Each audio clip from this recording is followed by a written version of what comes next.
오늘 본문 말씀을 통해서 하나님 나라의 비밀이라는 제목으로 말씀을 나누겠습니다. 비밀하니까 뭔가 숨겨진 게 있는 것 같지만 숨겨진 게 있다기보다는 하나님 나라의 특징이죠. 근데 우리가 잘 알고 있지만 실천하지 못하는 부분들에 대해서 한번 나눠보도록 하겠습니다. 하나님 나라 하면 천국 우리가 보통 이렇게 떠올리고 그 나라의 특징은 어떤 것입니까? 슬픔 없고 눈물도 없고 애통하는 것도 없고 곡하는 것도 없고 사망도 없고 그런 것이 우리는 하나님 나라로 알고 있고 성경에 그렇게 기록하고 있습니다. 그리고 이 하나님의 나라는 천국은 보통 사람들이 생각하기에 우리가 죽은 다음에 가야 될 곳, 그러니까 우리의 생명이 마치고 가야 될 곳, 그렇게 미래적인 것으로 우리가 인식을 하고 살아갑니다. 틀린 말은 아닙니다. 하나님 나라는 우리가 인생의 여정을 마치고 가야 될 것입니다.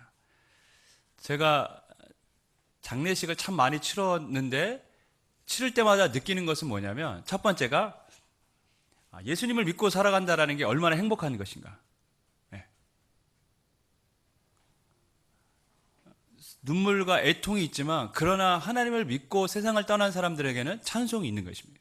왜냐하면 하나님 나라로 우리가 간다는 것을 믿고 알고 있기 때문에. 그래서 장례식 하면서 느끼는 것은 항상 예수님 잘 믿어야 된다. 예수님 믿고 살아가는 것이 얼마나 행복한 것인가. 두 번째가 언제 나의 인생이 끝날 줄 모른다. 그래서 현재를 하나님 앞에 충실하게 살아야 된다. 정말 장례식장에는 순서가 없습니다, 여러분. 젊은이에서부터 나이 드신 분에 이르기까지 벽제를 가면 지금도 순서 없이 그렇게 세상을 떠나는 사람들이 있습니다.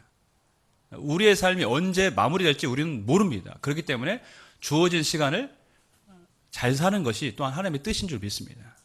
그래서 저와 여러분이 다 하나님 나라에 갈 사람들인데 주어진 시간을 하나님 앞에 성실히 충실하게 살기를 주님으로 간절히 부탁드리겠습니다.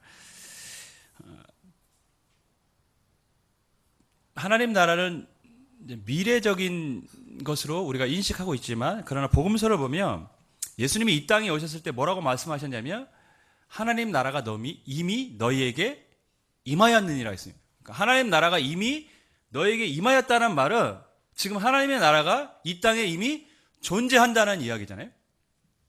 그러니까 우리가는 먼 미래로만 하나님 나라를 생각하고 있는데 예수님은 이 땅에 오셔서 이미 하나님 나라가 임하였다라고 말했습니다.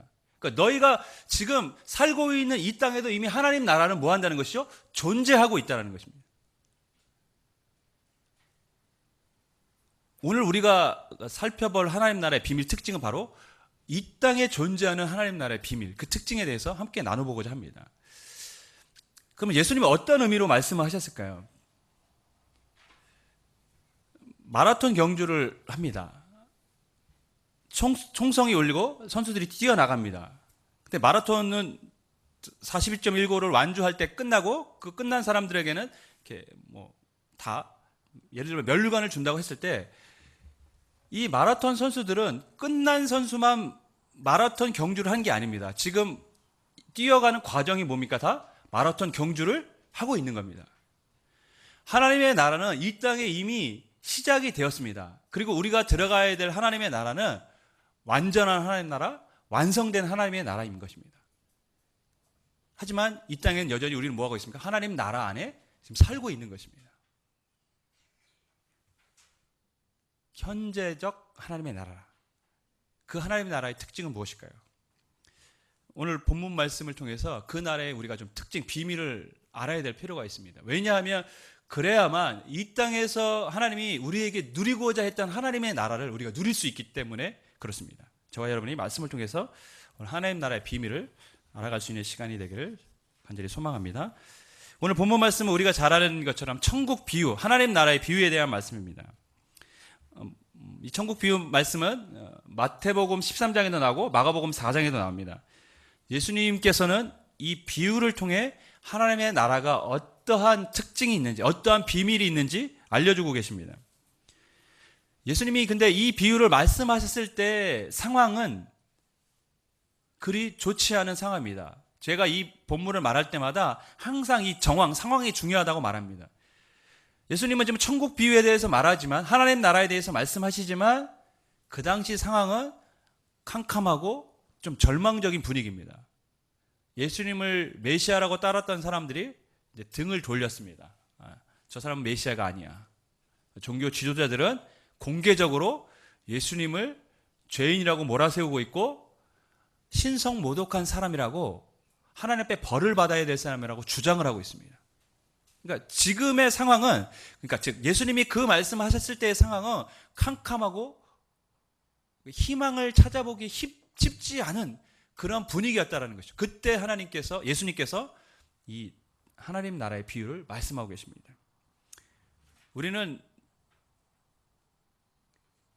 이 비유를 통해서 예수님께서 어떤 의도로 지금 이 말씀을 하고 계신지를 알 수가 있습니다. 아무리 어두운 상황이라고 할지라도 하나님 나라에 뿌린 씨앗은 어떻다는 것이죠? 반드시 열매를 맺는다는 것입니다. 마태복음, 누가복음에 나온 그 비유의 공통적인 것들이 있습니다. 첫 번째, 모두 씨가 나온다는 것입니다. 두 번째, 그 씨는 반드시 자라난다는 것입니다. 아무리 절망적일지라도 하나님 나라에 뿌려진 씨앗은 반드시 자라나게 되었다는 것이죠. 예수님이 지금 그 말씀을 하고 계신 것이고, 그것이 바로 하나님 나라의 비밀입니다. 하나님 나라에 뿌려진 씨앗은 절대로 죽지 않습니다. 반드시 자라납니다. 여러분, 우리가 사는 세상은 영원한 하나님의 나라가 아닙니다. 완전한 하나님의 나라가 아닙니다. 그래서 눈물도 있고 슬픔도 있고, 때때로 폭풍우를 만날 때 같이 인생의 고달픈 시절을 보낼 때도 있습니다. 그렇지만 이 땅에 이미 하나님 나라가 시작되었고, 우리는 하나님 나라 안에 살고 있기 때문에 우리가 뿌린 눈물의 씨앗, 기도의 씨앗, 복음의 씨앗은 사라지는 것들이 아니라 반드시 이 땅 가운데 열매를 맺게 될 줄 믿습니다. 왜냐하면 우리는 지금 하나님 나라 안에서 살고 있거든요. 예전에 제자훈련을 하는데 한 여자 집사님이 바울의 회심한 사건에 대한 이야기를 나누면서 펑펑 우시는 거예요. 왜냐하면 그 집사님은 남편 때문에 고생을 많이 하신 분이에요. 예수님을 안 믿는 것뿐만 아니라 예수님을 믿는 자신을 좀 어렵게 하고 핍박을 하고, 또 술만 취하면 아주 하지 말아야 될 행동들을 하면서 좀 본인을 괴롭게 한, 본인의 생명도 위협하는 그런 행동들을 하면서 집사님이 굉장히 고달픈 세월을 보냈습니다. 그러면서 바울의 회심 사건을 보면서 막 우는 거예요. 그러니까 자신의 인생이 고달퍼서 우는 게 아니라 어떤 마음으로 울었을까요? 우리 남편도 바울처럼 변화되어져서 하나님 앞에 쓰임 받았으면 좋겠다.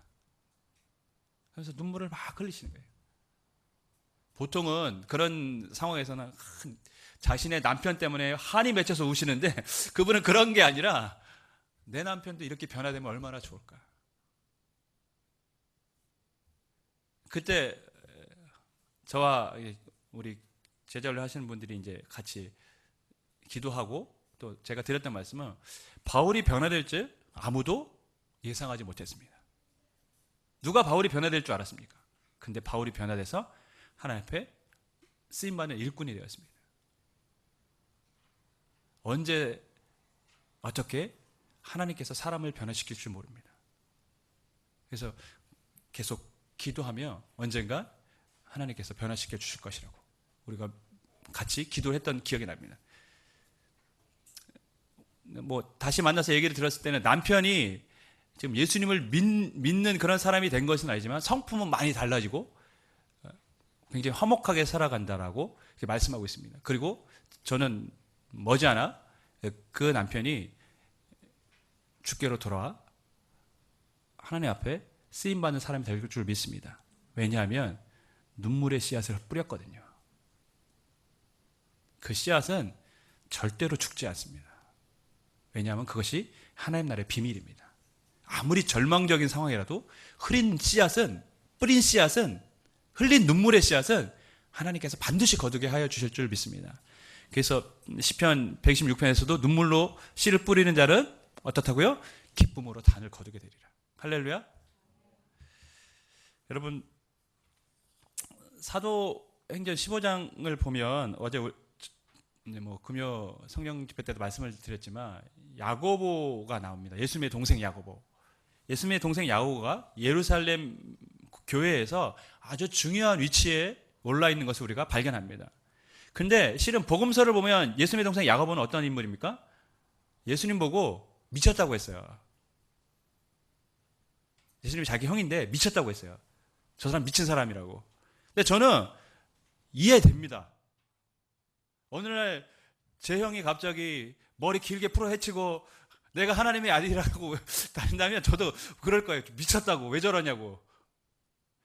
어려서 같이 먹고 놀고 아버지 밑에서 같이 목수 일을 했는데 어느 날 갑자기 형이 세상에 나가서 내가 메시아고 내가 하나님의 아들이라고 얘기하면 그 동생들 눈에 형이 제정신으로 보이겠습니까? 미쳤구나. 근데 그런 야고보가 나중에 예수님을 믿고 하나님 앞에 귀하게 쓰임받는 일꾼이 되었습니다.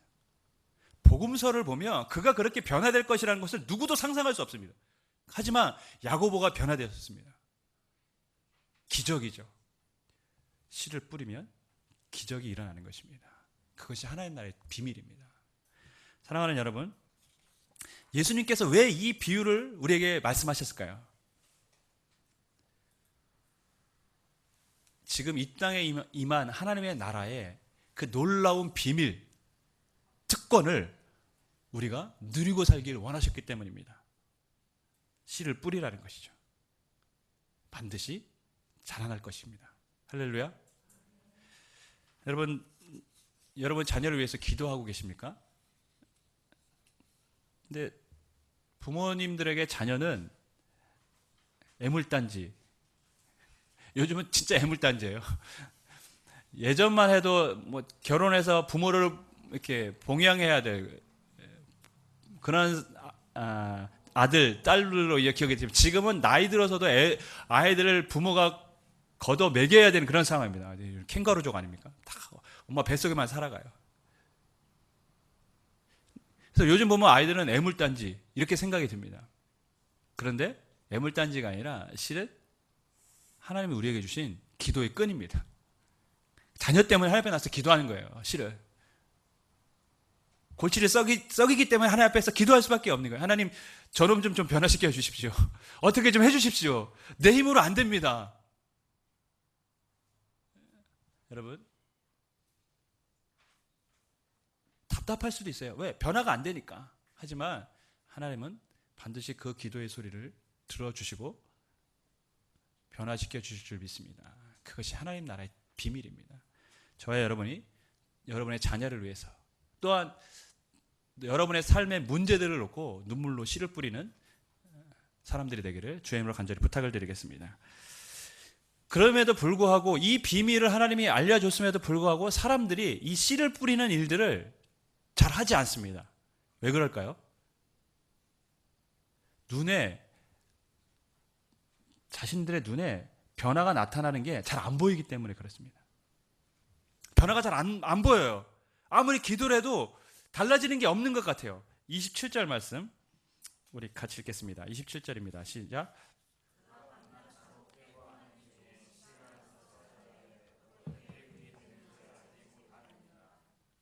농부가 씨를 뿌리고 밭에 나갔는데 매일 나갔는데도 뭐 아무 변화가 없는 거예요.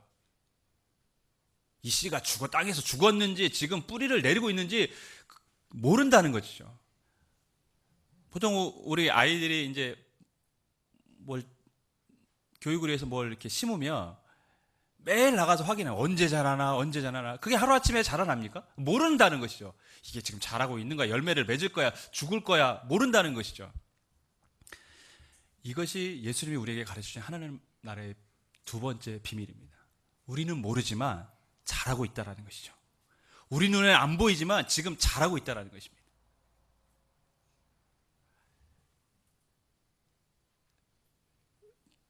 지유가 오면 사람들이 기뻐합니다. 얼굴에 미소가 가득합니다.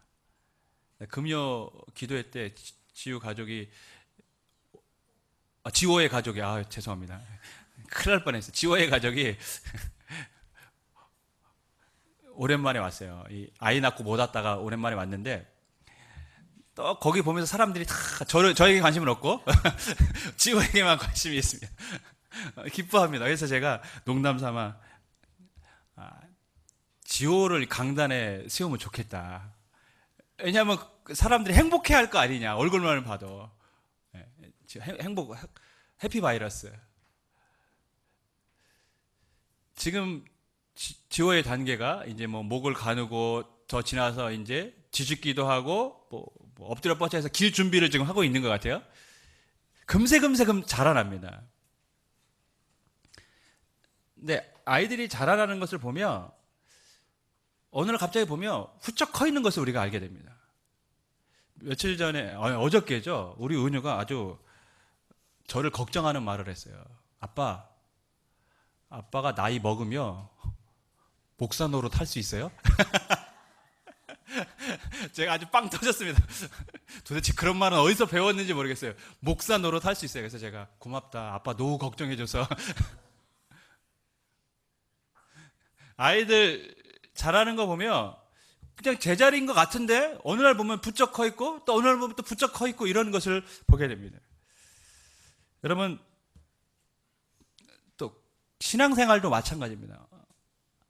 어떤 교인들은 제자리인 것 같아요. 변화가 없는 것 같아요. 그래서 왜 변화가 없지? 답답할 때가 있어요. 근데 어느 순간 보면 자라나 있어요. 제가 수없이 많은 그러한 사람들을 만나봤습니다. 예전에 청년 사역을 하면서 우리 리더들과 회의를 한 적도 있어요. 쟤는 왜 이렇게 변화가 없냐. 그런 청년이 있었어요. 저는 왜 이렇게 변화가 없냐. 그래서 근심하고 걱정하고 동기들은 잘 자라는데 왜 쟤는 저렇게 제자리일까? 그런다고 예배를 빠지고 이러는 건 아니에요. 근데 늘 변화가 없어요. 근데 어느 날 기도회를 하는데 그 아이가 먼저 일어나서 대표로 하나님 앞에 기도하면서 막 선포하면서 기도를 하는 거예요. 저희가 다 깜짝 놀랐어요. 제가 저런 아이였냐고. 단지 우리가 몰랐던 것 뿐이죠. 그러니까 우리 눈에 변화가 없는 것처럼 보여졌지만 그 아이는 뭐 하고 있었냐면 지금 계속 자라나고 있었던 것이죠. 이것이 하나님 나라의 비밀입니다, 여러분. 우리 눈에 안 보이지만 분명히 뿌린 씨앗은 자라고 있는 것입니다. 여러분, 그래서 우리는 끊임없이 씨를 뿌리는 것입니다. 낙심하지 마십시오. 여러분의 자녀들이 지금 여러분의 환경이 제자리에 있는 것이라고 변화가 없다고 느껴질지라도 여러분 낙심하지 마십시오. 하나님 나라의 씨앗은 우리가 인식하든지 인식하지 못하든지 간에 반드시 자라나고 있는 줄 믿습니다. 또한 예수님께서 세 번째로 하나님 나라의 비밀을 말씀하셨는데 그 세 번째가 뭐냐면 반드시 단계를 거친다는 것입니다. 28절 말씀 우리 같이 읽습니다. 시작.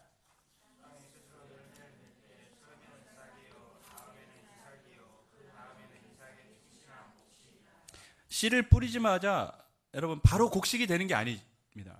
씨를 뿌리면 싹이 나고 이삭이 자라고 그 다음에 충실한 곡식이 맺는 것입니다. 자라나는 과정이 있다는 것이에요. 단계가 있다는 것입니다. 변화도 과정을 거친다는 것입니다. 아브라함이 75세에 하나님 앞에 부름을 받고 75세 맞죠?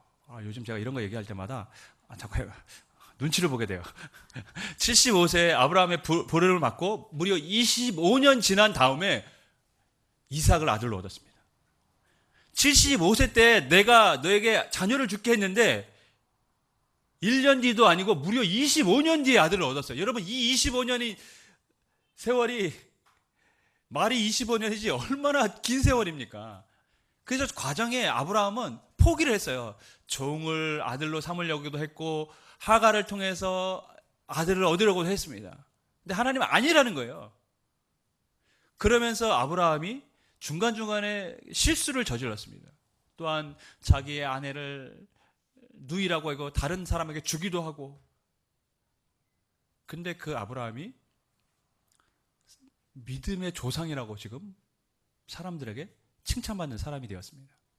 실은 그 25년의 세월이 실은 그에게 아무 의미가 없던, 무의미하게 기다렸던 세월이 아니라 그 과정을 통해서 하나님은 그의 믿음을 조금씩 하나님을 경험하면서 성장시켰던 것입니다. 그래서 100세에 낳은 그 귀한 아들을 모리아산의 번제로 바치라고 했을 때 그가 어떻게 합니까? 주저하지 않습니다. 왜? 그때는 하나님께서 자신에게 어떠한 일을 하실 것이라는 것을 그는 믿고 있었습니다. 그래서 그 아들을 바칠 수가 있었던 것이죠. 하나님은 아브라함의 믿음을 조금씩 성장시키셔서 우리가 아는 믿음의 영웅의 반열에 올려놓으셨습니다. 여러분, 신앙생활에는 다 과정이 있는 거예요. 처음부터 변화되는 사람 없습니다. 근데 우리나라 사람들의 특징은 뭐냐면 다 조급하고 뭐죠? 빨리빨리에 익숙한 사람들입니다. 외국인들이 우리나라에 와서 가장 먼저 배우는 단어? 빨리빨리. 참 어떻게 보면 참 웃긴 이야기입니다. 얼마나 우리나라 사람들이 급하면 이 빨리빨리를 먼저 배울까요? 근데 저도 보면 운전을 할 때 보면 항상 찾는 길이 빠른 길입니다. 여유 있게 가는 길이 없어요. 가는 법이 없어요. 뭐 경치 좋은 길을 간다, 아니면 생각하고 사색하면서 간다, 이런 게 없어요. 어떻게 해서든지 빠른 길을 찾아요. 저도 그런 조급함이 있는 것 같아요. 아니면 그것이 우리 아마 민족성일 수도 있습니다. 그러다 보니까 신앙생활을 하면서도 사람들이 굉장히 조급해합니다. 빨리 응답을 받아야 되고, 빨리 내가 복음을 전한 사람이 변화돼야 되고 전도돼야 되고, 이런 마음들이 우리 안에 있습니다. 하지만 하나님의 나라는 반드시 과정을 겪습니다. 그래서 우리는 인내하면서 기다려야 합니다. 여러분의 기도가 응답되지 않는 것처럼 보여주십니까? 하지만 우리가 모르는 사이에 조금씩 자라나고 있고, 우리가 기대하지 않은 것만큼, 우리가 기대한 것만큼의 성장과 성숙과 변화와 응답이 있는 건 아니겠지만, 우리가 뿌린 씨앗, 그것들은 자라고 조금씩 단계를 밟으며 자라나고 있는 줄 믿으시길 바랍니다. 그래서 우리는 씨를 뿌려야 되는 것입니다. 여러분, 누가 이 겨자씨가 자라서 눈에 잘 보이지도 않는 작은 겨자씨가 새들이 깃들어 쉴 수 있는 거목이 될 수 있을 거라고 생각이나 했겠습니까? 사람들의 눈에 이 겨자씨는 아주 작은 것, 비천한 것에 불과합니다. 하지만 뿌려진 씨는 이것이 하나님 나라의 비밀 아닙니까? 우리가 생각한 것 이상의 열매를 하나님께서 맺게 해주신다는 것이죠. 과정 중에는 이게 자라는 거야, 이게 변화가 되는 거야, 내 아이가 정말 달라지는 거야, 이런 생각이 들지 모르겠지만, 그러나 나중에 자라고 보면 우리가 기대했던 것 이상의 열매를 하나님이 우리에게 맺게 해주신다는 것이죠. 그것이 하나님 나라의 비밀이라는 것입니다. 할렐루야. 그래서 우리는 믿음으로 씨를 뿌리는 것입니다. 존 하버드라는 사람이 있습니다. 이 사람이 미국의 하버드 대학을 창설했던 사람입니다. 설립자입니다. 영국에서 미국으로 건너가서 제일 먼저 하나님 앞에 이렇게 기도했습니다. 하나님, 이 황무지 같은 땅에 신실한 하나님의 종들이 커가는 학교를 세우고 싶습니다. 그렇게 기도했어요.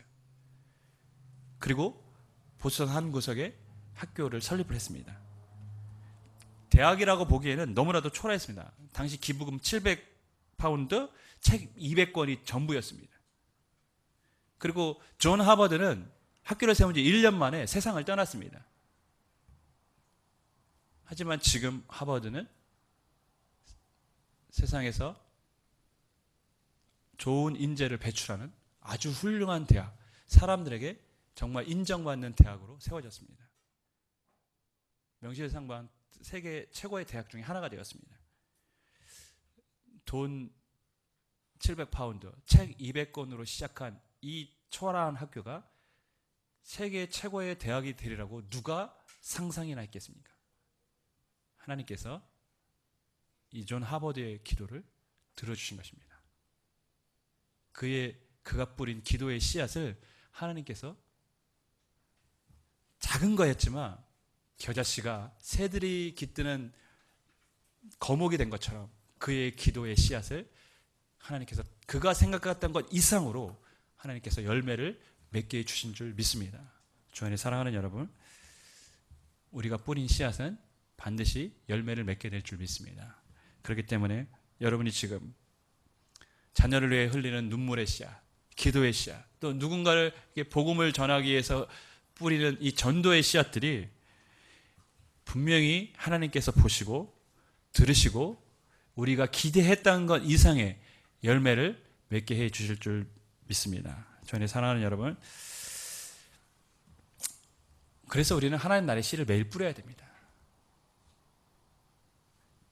바로 열매가 맺혀지진 않을 수 있습니다. 아니, 바로 열매가 맺혀지지 않아도 괜찮습니다. 왜냐하면 그때는 하나님이 결정하시고 하나님께서 반드시 이루어 주시기 때문입니다. 그래서 근심하기보다는, 두려워하기보다는 씨를 뿌리면 되는 것입니다. 가족 중에 복음을 들어야 될 영혼들이 있습니까? 여러분 씨를 뿌리셔야 됩니다. 여러분 가족 중에 믿음이 회복되어야 될 영혼이 있습니까? 씨를 뿌려야 됩니다. 여러분이 정말 간절한 기도의 제목을 갖고 여러분의 삶의 문제를 갖고 근심하고 있습니까? 근심하기보다는 여러분 기도의 씨를 뿌리시면 됩니다. 왜냐하면 하나님이 열매를 맺게 해주시기 때문입니다. 주안에 사랑하는 여러분, 하나님 나라의 비밀, 그것을 누리시기를 주의 이름으로 간절히 축원하겠습니다. 우리는 지금 이 땅에 존재하는 하나님 나라에 살아가고 있고 그 하나님 나라의 백성입니다. 왜 하나님이 이 천국 비유를, 하나님 나라의 비유를 우리에게 알려주셨을까요? 하나님 나라 안에 살아가는 하나님의 백성들이 그것을 누리지 못하고 살아가는 모습이 너무나도 안타까웠기 때문입니다. 그래서 주님은 우리가 이 땅에 존재하는 하나님 나라 안에 살면서 그 나라의 비밀, 특권을 누리길 원하셨기 때문에 우리에게 이 비밀을 말씀하시고 우리가 그렇게 살기를 기대하셨기 때문에 오늘 우리에게 이 말씀을 주신 줄 믿습니다. 주 안에 사랑하는 여러분, 어떠한 상황에 드든지 우리가 함께 기도하고 함께 눈물의 씨를 뿌리고 전도함으로 여러분의 삶에 하나님 나라의 놀라운 특권을, 또 하나님이 맺혀주시는 열매를 여러분이 누리시고 또한 여러분 자신이 하나님 나라의 거목으로 자라날 수 있기를 주님의 이름으로 간절히 축원하겠습니다.